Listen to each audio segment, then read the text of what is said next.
Buenas, mi nombre es Carlos Sánchez, secretario de Finanzas de la Federación de Colegios de Contadores Públicos de Venezuela, y para mí es un placer venir a hablarles sobre la tenencia de los criptoactivos, el boletín BAM-BESNIS número 12. Pero no puedo iniciar sin antes felicitar a la Universidad Bicentenaria de Aragua por esta jornada, la cual lleva por nombre Nuevas Tendencias Digitales, y que nada mejor que hablar de criptoactivos, hablar de ese medio de pago, el cual está pues muy de moda en estos momentos. Pero vamos a arrancar para disfrutar de lo que es esta norma contable. Esta norma contable se promulga, se le da el ejecútese el 15 de febrero del año 2020 y dentro del cuerpo de la norma están los considerandos. Pero quizás el considerando que más llama la atención es que en Venezuela desde el año 2018 se han venido dando pasos para regular los criptoactivos, lo cual vislumbra un posible impacto en las transacciones habituales de las entidades venezolanas.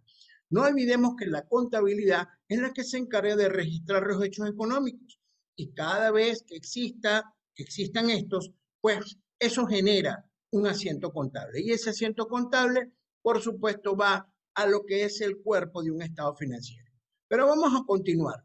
Fíjense que continuamos con la parte de los considerandos ya lo que fue la parte protocolar de la emisión de la norma. Pero vamos a entrar un poco en materia. Los tres enfoques que se vislumbran en la parte de los criptoactivos. Por un lado tenemos el creador del criptoactivo, ¿no? Que es quien diseña quien financia la creación del cripto. Tiene todos los riesgos, ventajas y resultados que se obtengan. La regulación contable de la fase de creación puede orientarse con base en lo dispuesto en los activos intangibles. Eso en este momento no lo tenemos normado como tal. No tenemos una norma contable en Venezuela que regule la creación de los criptoactivos, así como la minería.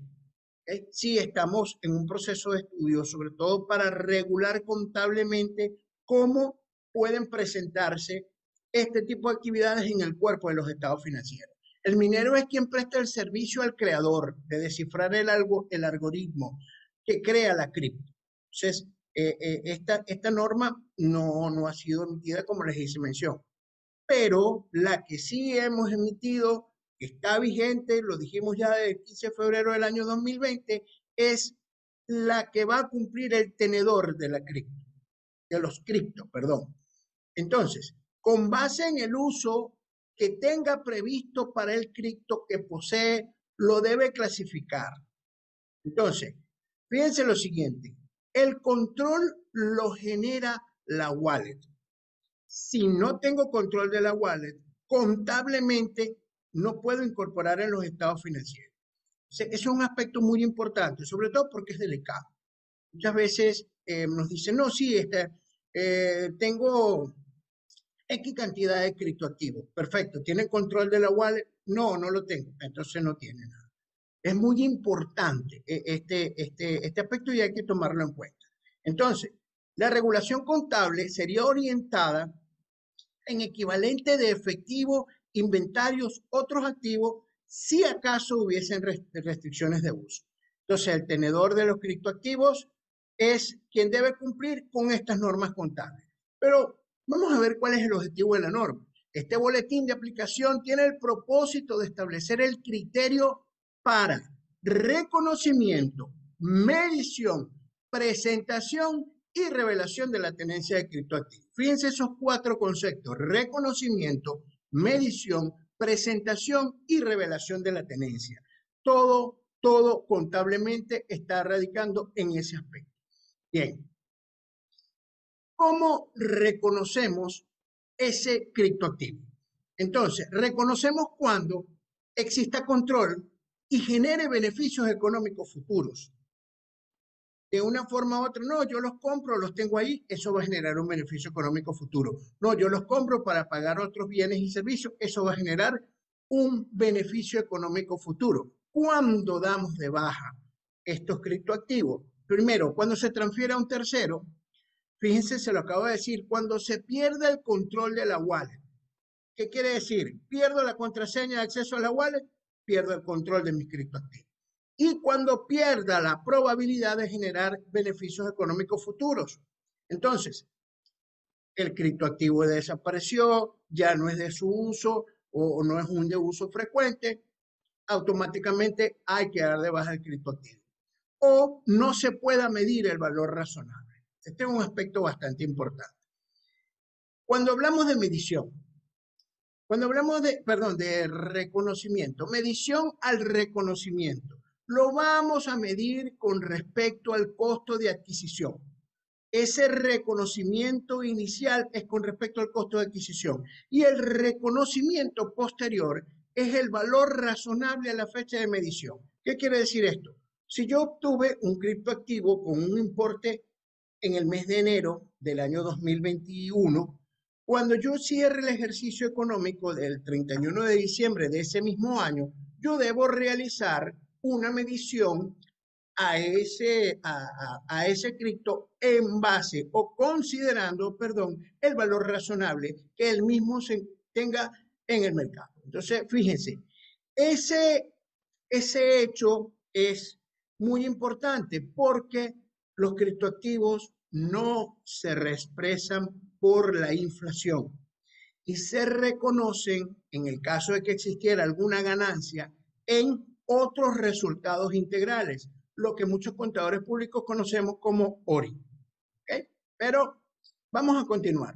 Entonces, medición. La medición inicial al costo de adquisición. La medición posterior al valor razonable. No se reexpresan por la inflación. La medición posterior, cualquier variación entre el valor razonable y el importe del libro, se reconocerá en otros resultados integrales. ¿Okay? Me costó 1, al final del ejercicio vale 2 o vale 3, perdón.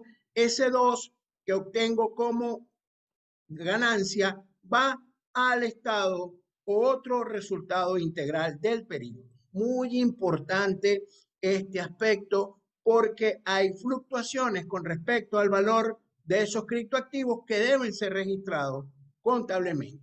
Fíjense cómo presentaríamos en el estado financiero esa tenencia de criptoactivos. Lo clasificaríamos de acuerdo a su uso como un criptoactivo corriente, si lo estoy utilizando para cancelar regularmente bienes y servicios, o un activo no corriente si lo estoy simplemente adquiriendo, reconociendo y dejándolo como una especie de inversión.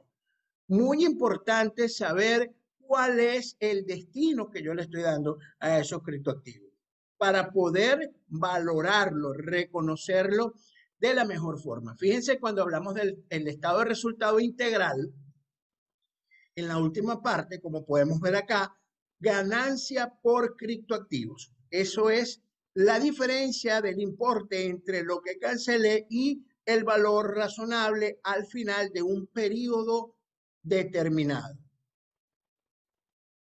En el caso de, vamos por acá, perfecto. Entonces, ¿qué vamos a revelar de ese criptoactivo? ¿Qué debo en esas notas explicativas hablar sobre ese criptoactivo? Fíjense lo siguiente, información a revelar. En cada fecha de presentación, una entidad debe revelar, primero, los tipos de criptoactivos que controla, indicando restricción si las hubiere.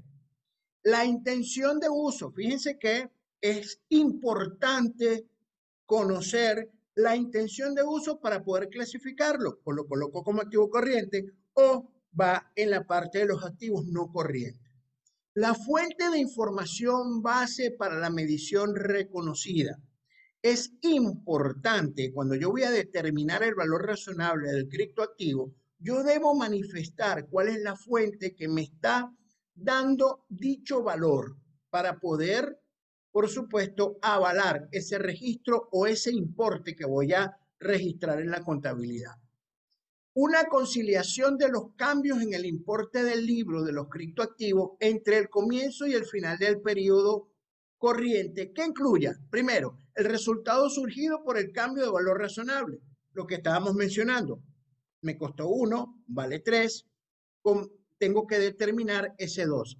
Segundo, los incrementos por las nuevas adquisiciones. Tenía 1, ahora compré otro, ya tengo 2, ¿cómo lo voy a medir? Es importantísimo manejarlo.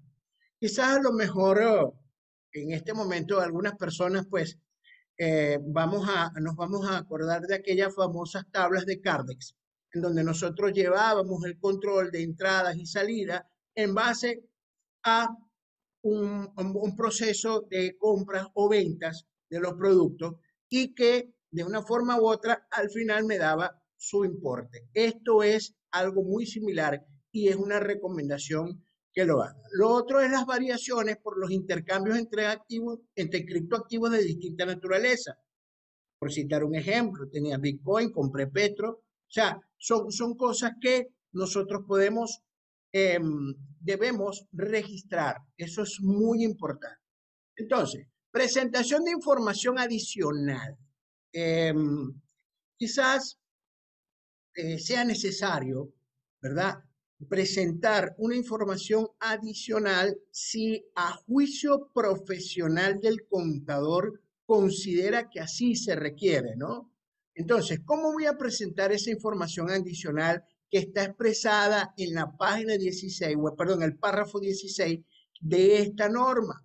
Entonces, fundamentado en el párrafo 50 de la NIC 1, versión año 2019, cuando por disposición legal o reglamentaria o por solicitud de otro usuario sea requerida la presentación expresada en criptoactivos de los elementos de los estados financieros, la entidad deberá presentarla como información adicional, convirtiendo tales elementos al valor de referencia del criptoactivo a la fecha que se informa.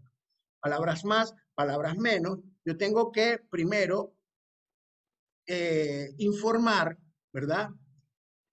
Dar a conocer ese valor razonable, de dónde lo obtuve, y debo presentarlo como información adicional. No es información financiera, fundamentado en el párrafo 51 de la NIC 1, versión 19. Ojo, no es información financiera, es información adicional expresada en criptoactivos. Continuamos. Esa presentación de información adicional, ¿verdad? En resumen, entonces, debe ser elaborada cuando sea requerido. Y aquí sí voy a detenerme un poco porque pudiéramos nosotros, quizás en un futuro no muy lejano, muy cercano, por la cantidad de las transacciones que se vienen realizando en criptoactivos en nuestro país, tuviésemos nosotros que recurrir a esta norma cuando, por ejemplo, una entidad financiera requiera de un estado financiero a fechas intermedias. Por citar un ejemplo, mi cierre de ejercicio económico, 31 de diciembre de cada año, pero en el mes de julio, una institución financiera que está analizando mis estados financieros para otorgar un préstamo, entonces me pide un estado financiero corte a fechas intermedias y que revele la información con respecto a la tenencia de criptoactivos en el estado financiero. Lo puede hacer un ente regulador, lo puede hacer. Entonces, segundo, no modifica la aplicación de los BENIF o de los libros legales de las entidades a quienes se los exijan. Está sumamente claro. Eso no es que va a haber una alteración de los BENIF. Ojo, es simplemente una presentación adicional. Se presentará como información adicional anexa a la información financiera o de propósitos generales. Por tanto, no es información financiera, no forma parte de la información financiera. Y aquí sí queremos detenernos otros 5 minuticos para conversarle. Pero ¿por qué si está dentro del estado financiero? ¿Por qué entonces no es información financiera? No es información financiera, forma parte de la información financiera, es información adicional. Recuerdan que hace escasamente en la lámina anterior les hablaba sobre un pequeño Cardex donde pudiéramos llevar el control, determinar cuántas adiciones, cuántos retiros, bajo qué importe, para poder determinar posteriormente el resultado y reflejarlo en el ORI, otros resultados integrales. Bueno, ese detalle no es información financiera. Ese detalle es parte de una información financiera que sustenta, por supuesto, lo expresado en el cuerpo de los estados financieros. Bien, ya en las postrimerías de este pequeño recorrido por ese boletín tan importante, vamos a hablar de la disposición transitoria, ¿okay? Que es la incorporación de los criptoactivos provenientes de transacciones realizadas antes de la entrada en vigencia de este boletín. Requerirá definirse el uso prospectivo como paso previo a su medición a la primera fecha de presentación y tendrá como contrapartida los resultados acumulados. No olvidemos entonces que nuestras cuatro palabras mágicas, que es reconocer, que es medir, que es presentar y revelar.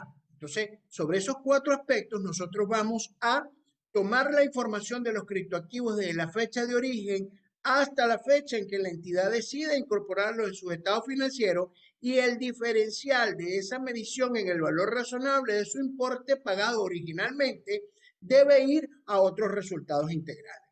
Bien, la última parte es la vigencia del boletín. Dice que el boletín pues ha sido aprobado en un directorio nacional ampliado extraordinario que se reunió en la ciudad de Caracas el 15 de febrero del año 2020 y entra en vigencia para los periodos, ¿verdad? Que pudieran ser aplicables anticipadamente a los periodos inferiores a partir del 1 de enero del 2019. Entonces, pues, esto es por si acaso, en el caso, una entidad decide reconocer, realizar sus estados financieros a esa fecha previa e incorporar, perdón, los criptoactivos en dicha información financiera, lo va a realizar bajo esta premisa que está aquí. Bueno, de mi parte, muy agradecido por la invitación nuevamente a la Universidad Bicentenaria de Aragua. Muchas gracias a la profesora Erika García, quien amablemente pues se puso en contacto con el directorio de la federación para compartir este espacio con ustedes y bueno, por acá en el directorio siempre con la disposición de transmitir lo que es la interpretación de nuestras normas contables. Muchas gracias y bueno, hasta una próxima oportunidad.